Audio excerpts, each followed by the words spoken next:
You know what maybe Warner Brothers is wishing they had Snyder-sized? Aquaman 2. Here's the thing. Circumsnidered. Aquaman 2 comes out in about just a hair over 24 hours from now.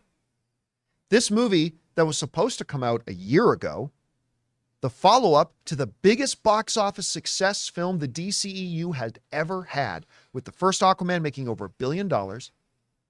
And you'd think that they'd want buzz to get out there. I mean, we talked a little bit earlier in the show about how it's tracking to have the lowest opening weekend of the lowest opening of any Marvel film with the Marvels. It's going to come in under that. A 4-day weekend, it's going to come in less than the Marvels made in its opening 3-day weekend.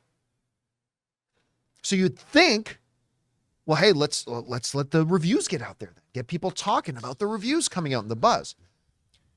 Well, Warner Brothers has just fired a massive flare into the air that says, we don't believe in this movie, because here we are about 24 hours from when Ray and I are going to go see this movie. Well, when you are. Well, Ray's going to be watching Atomic Blonde on repeat. And the reviews are still not out. As a matter of fact, the review embargo doesn't lift until tomorrow morning. The day the movie comes out is when the review embargo is being lifted. Now, the early social media reaction embargo lifts not until later today. Oh, boy. The day before.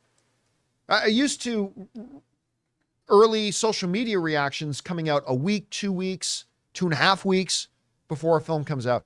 Here we are, 24 hours. They still haven't lifted the social media embargo. What this tells me, and I say this to some of you, if you've watched me for this past 2 years, you know I'm looking forward to watching this movie. I love JJ Momoa. I can't wait to see P. Willie. I really enjoyed the first movie. I've liked every single DCEU movie except for 2. I didn't like the Harley Quinn movie. I didn't like Wonder Woman 84. Other than that, I've given positive reviews to every single DCEU movie. Some of them I've loved. But Warner Brothers has basically just sent me a telegram as a fan, says, hey, you might want to skip this because we think this movie sucks. Warner Brothers has just basically told the world, we think this movie sucks. And my constant refrain to stuff like this is, hey, studio, if you don't believe in this movie, why should I? Now, I've already bought my tickets and I'm looking forward to seeing it. I am. But it is no surprise that the opening weekend box office projections are so low, because one of the things they have, a free piece of marketing,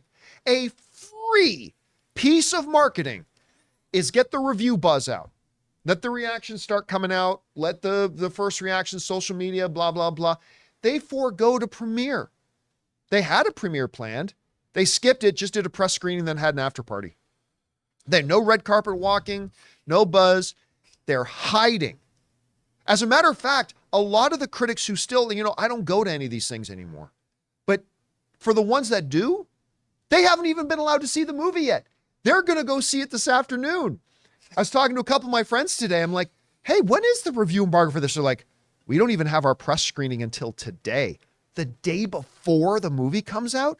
Ladies and gentlemen, look, maybe we go in to see Aquaman 2 tomorrow and we love it. I am going to keep my fingers crossed. I want this movie to be great.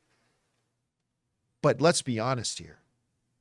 Warner Brothers has just told you, they've sent Harry Potter's owl from the Warner Brothers studio to fly to you, your own little, not Hagrid. What's the name of the stupid owl? Hedwig. Hedwig. That's right. I was close. Yeah. Angry Inch. Your own personal Hedwig. Warner Brothers has sent it out from the bowels of the water tower at Warner Brothers Studios with a little note that says, skip this. No, it says Kingdom still lost. We can't find it. Kingdom still lost. We can't still find lost it. We can't find it. We don't know where it is. What if they lost the files? They haven't been able to send it out to the theaters yet. And they're I've never understood this, because look, even if the reviews are bad, I can only assume they're going to be bad now, but even if the reviews are bad, okay, people are still going to be talking about it. It'll generate discussion. It's like they say there's no such thing as bad publicity. That's not true. There is bad publicity. Ask Jonathan Majors. But some public, even though, yeah, negative reviews is bad, but you at least, Rob, I believe if you're the movie studio, you got to stand behind your movie. Oh, yeah. And you got to say, you know what? We believe in this. Even if we don't think you will, we believe in this. Here's the movie, everybody. The review embargo is listed. Start talking about our movie. And I just think they're making a terrible mistake. Terrible mistake. Guys, we want to take a moment and thank a sponsor of today's video, Mint Mobile. Give yourself the gift of insane savings this holiday season with Mint Mobile's best wireless deal of the year. Right now, when you switch to Mint Mobile and buy any 3-month plan, you'll get another 3 months for free. That's 6 months of premium wireless service for the price of 3. And Mint Mobile lets you order and activate from home while saving tons on phone plans starting at just $15 a month. Seriously, I can't think of a better gift than turning an overpriced wireless bill into just $15 a month with Mint Mobile. I've told you guys many times, since switching to Mint Mobile, I am spending less than a third on my mobile service plan with Mint than I was on the previous big carrier who was my provider. By going online only and eliminating the traditional cost of retail, Mint Mobile passes the significant savings on to you. All plans come with unlimited talk and text plus high-speed data delivered on the nation's largest 5G network. Use your own phone with any Mint Mobile plan and switch easily and effortlessly with eSIM. So again, for a limited time, buy any 3-month Mint Mobile plan and get 3 more months free by going to mintmobile.com/Campea. Cut your wireless bill to $15 a month at mintmobile.com/Campea. What do you think about this? Look, I agree with you. Whether a movie's good or bad, I mean, Warner Brothers has now taken this weird position that, okay, we're going to shelve Batgirl because it's going to ruin our Batman franchise. Now you've got a movie that's coming on the heels of a former billion. The first movie made $1 billion. Look, even if this is Highlander 2, even if they go to Zeiss in this movie, So the planet Zeiss, I mean, at least they get behind it and put it out like it's great. And if people don't like it, people didn't like The Matrix Reloaded. They still put it out with massive hype. Yeah, they did. It came was a out terrible movie, but at least they got behind it. And you saw the character posters, and they said, and if the studio doesn't do that, here's the thing: why would any filmmaker, after Batgirl, why would you want to work for Warner Brothers? What guarantee? Like this movie, they gave it another year in production. They could have at any moment been looking, and I understand there was regime change and all that. And Peter Safran, one of the producers of this movie, is now running the new version of DC. At least try, but what they want to do is they have such debt that they're like, well, we'll release it, but the whole thing is a write-off anyway. Can you imagine, John, how much money? I'll bet you they stand to lose. I'll bet they spent $300 million on this movie. That just poof. I don't understand how the studios can function. I read some headline. I didn't even read the article that said, could this movie make Warner Brothers Studios actually go broke? What are the interest payments on this film? The money they've borrowed. They're never going to get. So the recoupment there, I don't understand it at all. I mean, hell, dude, I worked at Warner Brothers when they put out Bombfire of the Vanities. I mean, they put all their eggs in that basket and promoted it. And the fact is, this is a filmmaker that has made them, in the Conjuring verse, a ton of money. Figure out a way to market it and lean into the goofiness. I mean, look, I am going to stay open to the possibility. Look, there's a possibility we may go see this movie tomorrow. And we may come out and go, yeah, I wouldn't have lifted the review embargo either. I mean, I don't know. Maybe, I'm sure you might. Maybe it's that bad. I can't imagine James Wan would make a movie that bad. But I mean, they could have done something fun like they did with Lethal Weapon 2. Over the Warner Brothers logo, you hear dun, dun, dun, dun, dun, dun, dun, dun, dun, dun, dun, like the Looney Tunes logo, and go from there. What? And go, this is the Looney Tunes of superhero movies. Okay, that would just piss a lot of people off, though, I think. That would piss a lot of people off. We know one thing 100%. P. Willie is going to give it his all. He's going to be that standout. I think everybody's going to bring it. This Heartache movie is going to feel good in a place like I think Heartache is not going to feel good in Atlantis. I think there should be a Patrick Wilson rating and then the movie rating.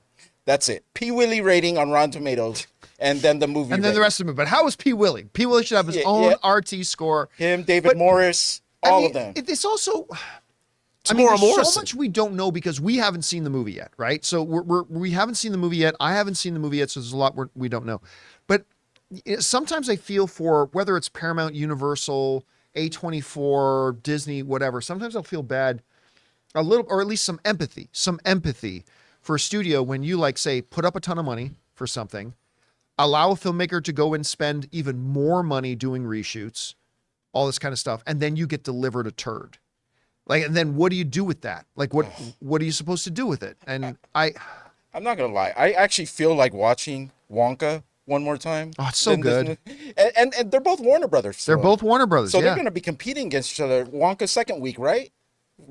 This week? Yeah. This is Wonka's second weekend. So we'll see. I just want to point out, John, what you could do tomorrow. What's You're that? seeing this movie at 3:00? Yes, I am.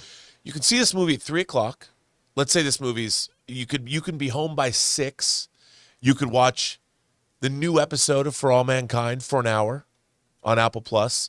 Then turn on Netflix and rock the Rebel Moon. No, Monarchs. That tomorrow. is a And triple. and Rob, Mark. did you see But last- here's the oh, thing. yeah. I think I'm doing a double feature at the theaters tomorrow because American Fiction, I believe, Yeah. also gets a little bit American of a Fiction was wider great. I release. saw it last night. Oh yeah, you saw it last night. How was it? Really good. Honestly, what you think is the main plot kind of takes a back seat, and it's really a story about his family. It's really beautifully written. It's great. I can't wait to watch that movie. Anyway, Tomorrow's going to be a great day. well, For some people. for some Yeah. people, maybe not for P. Willie Maybe I'll just watch For All Mankind then. and JJ Momo. Episode 7, bro. At least I got Monarch tomorrow. Oh, at least, yeah. no matter what, I got Monarch, and we'll see how that There's goes. a lot of great stuff dropping. Hey guys, thanks so much for watching this video. Make sure you like the video, leave a comment, and subscribe to our channel. And don't forget, we have a daily podcast called the John Campea Show podcast, available on Apple Podcasts, Spotify, or your favorite podcasting app of choice. Go and subscribe to it today so it'll be there when you need it.